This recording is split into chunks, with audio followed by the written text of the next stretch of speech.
So this is gonna be a test of the GeForce Experience Now browser over Chrome. So this is just the Chrome browser. So any laptop can run Chrome pretty much, or even a Chromebook. If you have a keyboard mouse, you can pretty much play this game. So we're gonna use Division 2 as a good sample. We're just using the default settings.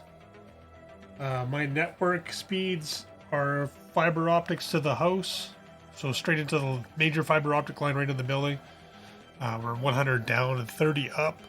Ping to the server is somewhere around 60 to 70 ping, I believe it was. We're like northern Canada, somewhere around there, I guess. Like, and the servers are somewhere like mid USA or something, like in Chicago. So we've done a couple tests so far. We've had a little bit of latency issues. We're going to try again here and see what happens. So this is a raw test. I'm trying this out. Like I said, this is over a browser. Nothing downloaded. Just started up Chrome. So if you have a Chromebook, you can do this. The experience is somewhere around... I can't get a frame rate counter to set up. I've been trying to mess with one. It's somewhere around 30 to 60 FPS. We're getting network spikes. That lag and latency you see isn't recording issues. That's actual network issues. I see them. Don't waste time. Fresh meat. So that didn't even render in. Hey, good night. So here he's finally rendering.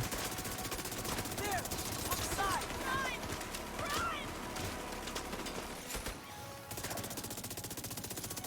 So that tracking's pretty much dead on.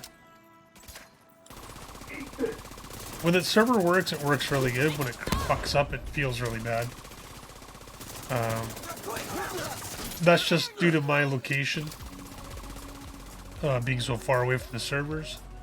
If you have Google Fiber or something like that, or you're really close to the server location, you have decent network speed. I think all you need is 50 down and like 10 up or something. I have basically double the network speed and it still doesn't make a difference. It seems like the server's more related to ping than to actual network problems. This isn't the paid version, this is the free version of GeForce Now. So you see the network quality is good when it streams good, it looks good. It feels about as good or maybe a little bit better than what I like maybe an Xbox or PS4. I would experience what PS5 would look like for this game. I don't know. I don't have an Xbox One X or X1 or whatever it's called now. I don't have any consoles, but the quality that I've seen from consoles is just as good.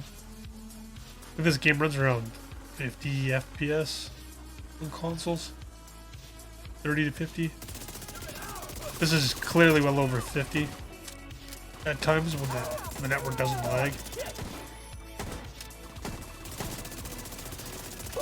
I think that's playable as long as you don't have network spikes. That's in a game like this, you can definitely play this. The experience is when you have a network spike that is not really playable, so I would not recommend playing Twitch shooters like Valorant or Apex Legends or Counter-Strike on this. I don't think that would be playable. But something like Path of Exile, oh, maybe not Path of Exile. Path of Exile on like a softcore server, maybe something like that would be playable. Hardcore, I wouldn't risk it dying and losing because of the network spike. Blizzard games aren't on here, but Path of Exile is. There's been a lot of discrepancies with certain server companies not allowing it to be on here, which is kind of bullshit because it's just a streaming service. They shouldn't be really allowed to stop them from streaming it. System curtailed.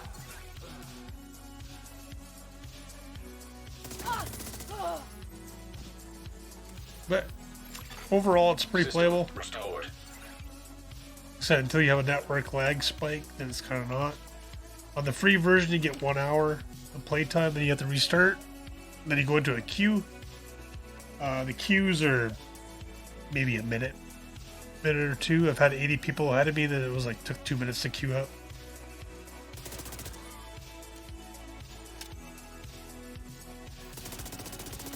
But yeah, overall it feels pretty good. See if we can find some more enemies here and use bigger guns.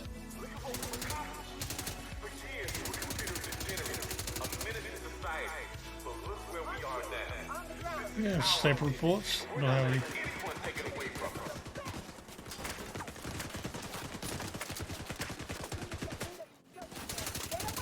So like I said, it does have a little bit of network issues just due to my location. If you have a better ping to the server, if you don't have a really good computer or you don't have you have like a Chromebook or something, you want to experience PC gaming, this is a good like kind of an introduction to it, you know what I mean? It'll get you kind of experience it. Like I said, not all the games are available on here, unfortunately. I don't know why that's an issue.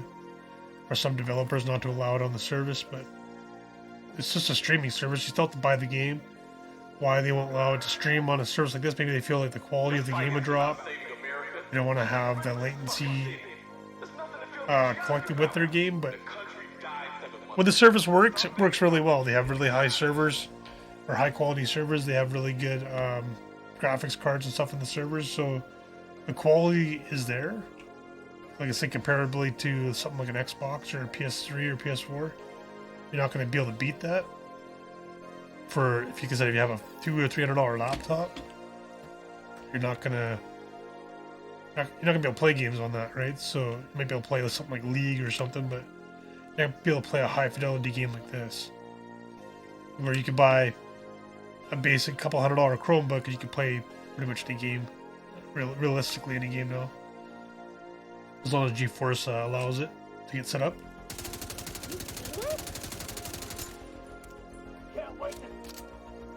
You can see tracking is pretty good when it doesn't fuck up, so.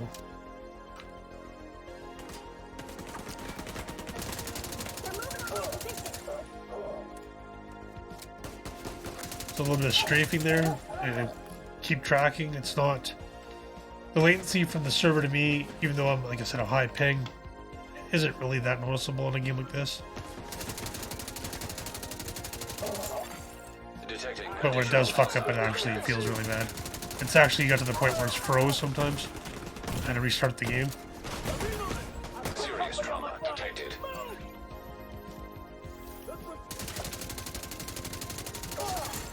Access key detected. Yeah, it feels pretty good. I would recommend trying it out. If you have a Chromebook or an Apple MacBook and you want to play some games on your Apple book, you don't have an emulator set up so you can play Windows games, now you can. It's enabled on Opera, I believe, too, so there you go. See you guys next time.